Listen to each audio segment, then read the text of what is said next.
누누 이거 은사라고 해도 될까요? 손흥민 선수 은사라고 해도 되나? 은사 누누 아니 은사라고 하지 맙시다. 예. 전 감독 누누 에스피리투 산투 감독이 토트넘과 다시 맞대결을 합니다. 그런데 노팅엄이 토트넘보다 위에 있다? 이런 상황이거든요. 이 경기에 대해서 얘기해 보겠습니다. 잉글랜드의 유서 깊은 전통인 복싱 데이 네. 경기로 이제 노팅엄 포레스트와 토트넘의 경기가 열립니다. 빅매치라고 해야 되나? 현재 빅4 순위에 있는 팀 그리고 최근 늘 빅6라고 해왔던 팀의 대결이긴 한데 빅매치라고 하기 좀 애매하죠? 그렇죠. 아무튼 이제 누누 토트넘 손흥민의 경기가 열립니다. 이 경기는 27일 오전 0시 한국 시간으로 열었습니다. 현지 시간으로는 이제 26일 저녁에 열리는 경기고요. 노팅엄 홈구장입니다. 노팅엄의 시티 그라운드에서 열리는 18라운드 대결입니다. 예. 그래서 토트넘은 승점 23점으로 현재 리그 11위고요. 11위까지 내려갔어. 노팅엄은 승점 31점으로 리그 4위. 지키고 있어. 네, 위치에 있습니다. 최근 경기력도 다소 엇갈리고 있는데요. 토트넘은 리그 기준으로 5경기 1승 1무 3패입니다. 강등권인 사우스햄프턴에만 승리를 거뒀고요. 풀럼과 비겼고 본머스, 첼시, 리버풀에는 패배를 했습니다. 그러니까 리그 5, 6위권 안에 드는 팀들한테는 다 패배를 했다는 뜻이에요. 그 약간 판독기. 예. 네, 강약 약강. 네, 판독기죠. 네. 예. 반면에 노팅엄은 리그 기준으로 5경기 4승 1패입니다. 현재 리그 3연승 하고 있고요. 맨시티에 0대3으로 패하긴 했지만 입스위치, 맨유, 빌라, 브랜트퍼드를 격파를 했습니다. 그러니까 입스위치나 뭐 브랜트퍼드는 그럴 수 있다 치는데 맨유나 빌라도 격파를 했단 말이에요. 물론 맨유도 현재 성적이 좋진 않지만. 근데 맨유는 좋다가 여기서 져서 나빠진 거예요. 예. 네, 그러니까는 뭐 강팀 간의 대결이 맞았죠. 네. 그렇죠. 그렇기 때문에 이제 약팀한테만 강한 게 아니라 이 노팅엄이란 팀은 강팀한테도 실력을 보여줄 수 있다. 이런 팀이라고 볼 수 있겠습니다. 부상자를 놓고 봐도요. 지금 양 팀이 상반된 분위기입니다.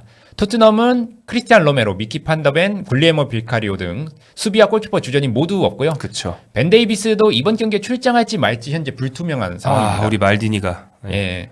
공격진에서도 히샬리송, 오도베르 등이 부상으로 후보가 마땅치 않은 상황이고요. 네. 그러니까 전반적으로 토트넘은 여전히 못 나오는 선수들이 많다. 뭐 물론 노팅엄도 일부 주전들이 결정을 합니다. 이브라임 상가레라든지 아니면 다닐루. 그러니까 우리 유명한 다닐루는 아니고요. 레알, 맨시티, 유벤투스 단일로 아니고. 예. 브라질에 최근에 총망받는 그쵸. 2001년생 미드필더. 예, 그 다닐루와 니콜라스 도밍게스 등 일부 준주전급 선수들이 결정을 하지만 그래도 큰 타격은 없을 예정이에요. 이미 이 선수들 없이 치른 경기에서도 승리를 거뒀기 때문에. 중원의 준주전급이 꽤 빠졌지만 남은 선수들이 괜찮다. 예. 딱 생각나는 게 뭐 예이츠도 있고요. 네, 괜찮을 것 같습니다. 예. 최근에는 모건 깁스 화이트를 중원으로 내리는 시도도 성공을 했어요. 예. 그런 상황에서 과연 손흥민 선수가 선발로 나설 거냐라는 관측이 지금 현지 매체에서 나오고 있는데 에? 엇갈리고 있습니다. 엇갈려요? 예. 손흥민이 없어도 된다고? 무슨 얘기입니까? 예, 이게 지난 리버풀전 선발 경기에서 손흥민 선수가 사실 침묵을 했기 때문에 나오는 얘기인데 측면에 주로 머물면서 동료와 연계보다 신경을 썼지만 공격 기회 자체가 많지가 않았고 네. 실제로 토트넘이 조직적인 공격이 잘 맞아 들어가지는 않으면서 그쵸.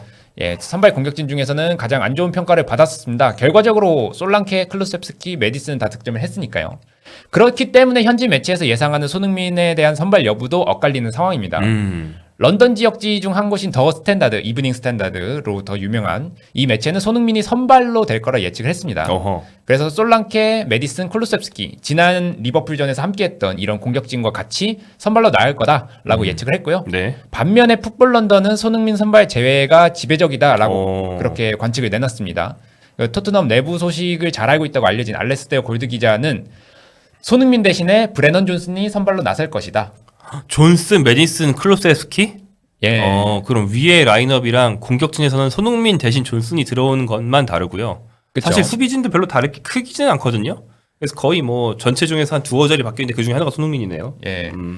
그렇게 말할 수 있겠고요. 이 풋볼 런던에서 손흥민이 왜 선발에서 제외가 될 거냐라는 예측에 대한 이유에 대해서는 리버풀을 상대로 아무것도 하지 못했고 이 메디슨과 클룹세스키의 현재 경기력을 고려할 때는 손흥민이 제외가 되는 게 맞지 않겠냐. 그러니까 존슨이 들어가려면은 그렇게 해서 현재 설명을 하고는 있습니다. 그렇군요. 뭐 그렇게 전망할 수는 있죠. 저 예, 매체가. 그쵸. 네. 자, 그래서 이렇게 엇갈린다는 것 자체가 최근 손흥민에 대한 우려가 좀 커지고 있다라는 뜻으로 볼 수는 있겠군요. 예, 그렇죠. 풋볼 런던, 그러니까 아까 손흥민 선발 제외를 예측했던 그 매체에서 2025년 토트넘의 4대 과제가 뭐냐? 이 중에 하나로 손흥민의 경기력 회복, 네. 컨디션 유지를 뽑았습니다. 손의 폼 호흡을 얘기했어요. 네. 그렇기 때문에 이번 시즌 토트넘에서 손흥민의 시즌이 잘 풀리지 않고 있다라고 하면서 이 9월 말과 10월 초에 사실 손흥민이 부상으로 이탈한 적이 있었잖아요. 이 부상 이탈이 전후로 해서 경기력이 기복이 생기는 그런 원인이라고 이렇게 설명을 했고요. 손흥민은 종종 최상의 경기를 끌어내는데 어려움을 겪고 있다라고 이 매체에서 설명을 했습니다. 파이널 서드에서 영향력을 거의 미치지 못하는 경기들이 있고 브레넌 존슨과 도미닉 솔랑케가 컵대회 포함해서 각각 10골을 넣으며 팀 내 득점 1위인 것과 달리 손흥민의 골은 기대만큼 나오지 않았다. 여기 저희 생각이 아니고요. 예. 풋볼 런던의 기사를 읽고 있는 겁니다. 네. 그렇습니다. 이어서 2015년 이적해 온 뒤에 구단 핵심 선수가 된 손흥민. 이 손흥민이 중요한 경기에서 활약해 줘야만 내년이 토트넘의 성공적인 해로 남을 수 있다. 그래서 포스텍 감독과 토트넘 구단이 해결해야 될 문제임이 분명하다라면서 뭔가 지적을 했는데 뭐 사실 손흥민 선수가 본인의 베스트 폼이 아닌 건 맞으니까. 예. 예. 그러니까 뭐 이런 거죠. 제 생각에는 좀 손흥민 편에서 그리고 이걸 쓴 사람도 이제 막 뭐라고 하지 않으면서 해석해 보면 이런 거예요. 브레넌 존슨이 그럼 이번 시즌 현재까지 전반적으로 볼 때 손흥민보다 잘했나? 그렇진 않거든요. 예. 최근에도 둘 다 몸이 멀쩡한데 존슨이 안 나오고 손흥민이 나오고 이런 경우는 좀 많잖아요. 그렇죠. 근데 이제 존슨에 대해서는 이런 말 안 하고 손흥민에 대해서 이런 말 한단 말이죠. 왜냐? 손흥민이 고점이 더 높으니까. 그렇죠. 존슨은 이미 뭐 존슨의 폼 이런 말 할 수 없죠. 이게 원래 폼인데, 이게 원래 실력인데. 근데 손흥민은 클래스는 더 높은데 지금 폼이 좀 낮다고 보는 거죠. 그렇죠. 그러니까 원래 클래스대로 좀 더 높여줘야 우짜겐노 주장이 해줘야지. 약간 이런 뉘앙스가 아닌가 싶어요. 그래서 이게 뭐 손흥민한테 해서 손흥민을 낮게 본다라기보다는 오히려 높게 보기 때문에 오히려 아쉽다는 말도 할 수 있는 게 아닌가 생각이 듭니다. 왜냐하면 솔랑케도 침묵한 경기들이 분명히 당연히 있고, 그렇죠. 네, 그렇단 말이에요. 네, 이제 손흥민만 고점이 더 높다라고 보는 게 아닌가 이런 해석은 됩니다. 여튼 그래서 손흥민 선수가 이번 경기 뛸지 안 뛸지 좀 전망이 엇갈리고 있는 상황이에요. 네. 예. 뭐 물론 여전히 손흥민 선수의 공격 본능 살아 있습니다. 최근 5경기에서 3골 2도움. 물론 사우샘프턴전에서 1골 2도움을 한 건 있지만 그래도 최근 5경기에서도 공격 포인트가 나쁘지 않다. 이렇게 볼 수 있겠고요. 모든 대회에서는 7골 6도움을 기록을 했습니다.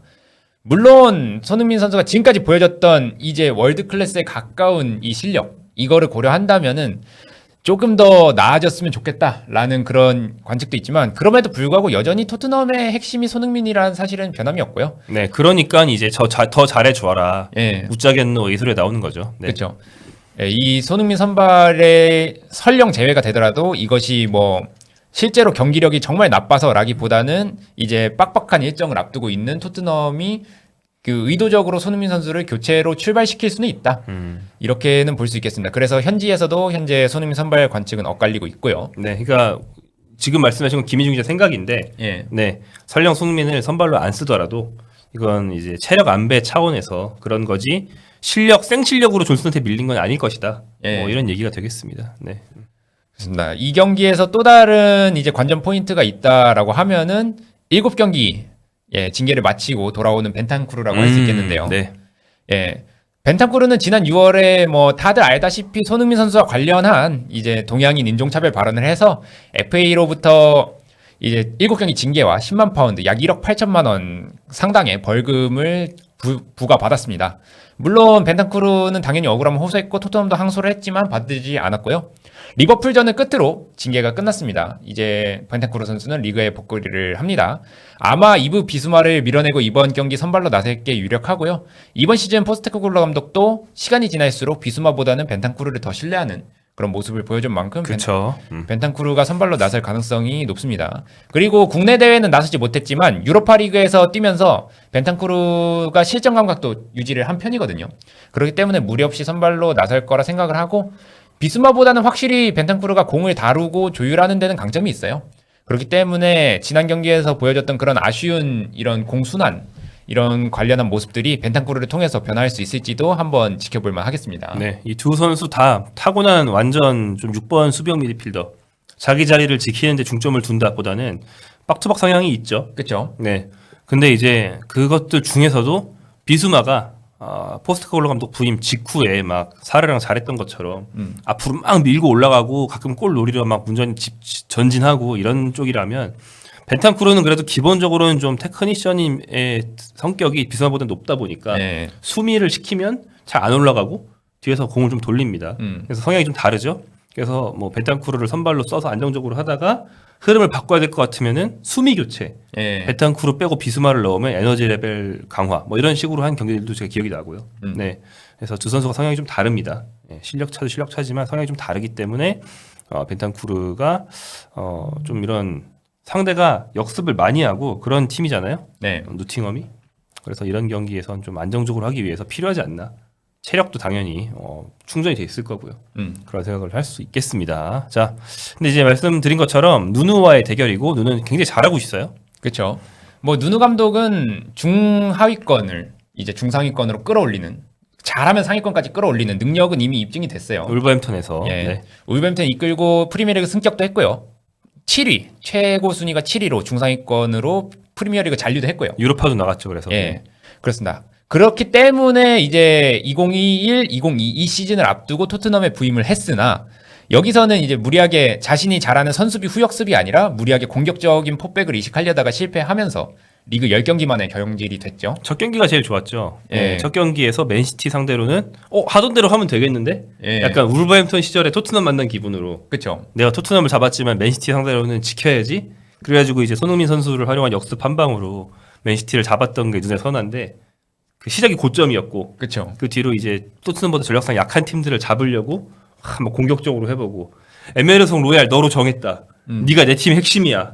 반드시 영입 막 이랬는데 이제 뭐 개뿔 경기력이 안 나와가지고 예. 예, 진짜 공격적인 것도 아니고 뭔가 죽도밥도 안 되다가 이제 금방 잘렸죠. 네. 그렇죠. 예, 그렇기 때문에 뭐 이후에 온 뭐 안토니오 콘테 감독이 부임을 하면서 손흥민 선수가 결과적으로는 뭐 득점왕하면서 토트넘이 행복한 마무리를 하긴 했는데, 여튼 누누 감독은 휴식기를 좀 가지다가 사우디 알 이티하드에 부임해서 2022-2023 시즌에 우승하면서 재기의 발표는 마련했습니다. 그렇습니다. 그리고 지난 시즌 도중에 노팅엄에 부임을 했는데 아마 박싱데이 직전 이쯤으로 기억을 합니다. 노팅엄에 부임했지만 별다른 반등이 없었어요. 이때는 뭐 승점 삭감도 있었고 여러 이슈가 있었기 때문에 17위로 턱걸이에 잔류를 했습니다. 나쁜 건 아니었어요. 뭐 예. 승점 획득 속도가 조금 빨라진 정도? 네, 극적인 반전은 아니었고 살아남았으니까는 됐다. 뭐 이 정도였죠. 그렇죠. 이 시즌에 승격 팀들이 워낙 못한 것도 있었기 때문에 이 누누 감독 실력 있냐 했는데 이번 시즌에 제대로 보여주고 있습니다. 네. 기존 선수들의 잠재력도 극대화시켰고 팀 조직력 역시 극대화를 시켰고요. 누누 감독은 항상 중원을 약간 의도적으로 배려하고 빠르고 효율적인 역습을 전개해서 상대를 타격하는 성향이 강한데, 뭐 올 시즌에는 이런 공격진들이 제대로 살아나면서 이 역습이 제대로 빛을 보고 있습니다. 네. 뭐 리그에서 벌써 10골을 넣은 크리스 우드가 버티는 최전방도 강력하고요. 그다음에 빅클럽에서, 그러니까 각각 첼시와 맨유에서는 애매한 선수였던 허드슨 오도이와 엘랑가도 노팅엄에 들어와서 누누 감독 밑에서 최고의 시간을 보내고 있습니다. 네, 굉장히 좋은 점이죠. 그 사실 여러분 그 누굽니까 이 친구 울버햄턴에 있던 트라오레 네. 아다마 트라오레도 누누 손 탔을 때 잠깐 반짝이었던 거고 그 앞뒤로는 그만한 활약이 나온 적이 없습니다. 그렇죠. 몸 상태 이슈도 있지만 이런 선수를 잘 써요. 좀 재능 있는 선수를. 네. 예, 그렇기 때문에 뭐 누누 감독이 그렇다고 공격진만 잘 살리는 거 아니고요. 이번 시즌에 뭐 니콜라 밀렌코비치, 그다음에 무릴루가 중심이라고 할 수 있는 이 수비진도 리그 19실점입니다. 그러니까 최소 실점 순위로 보면은 첼시와 공동 3위. 그러니까 되게 높은 순위예요. 1위가 리버풀 아스날이 16실점으로 이 부분 1위고요. 그러니까 그만큼 누누 감독이 선수비 후역습의 기조를 정말 제대로 잘 활용하고 있다. 이렇게 볼 수 있겠습니다.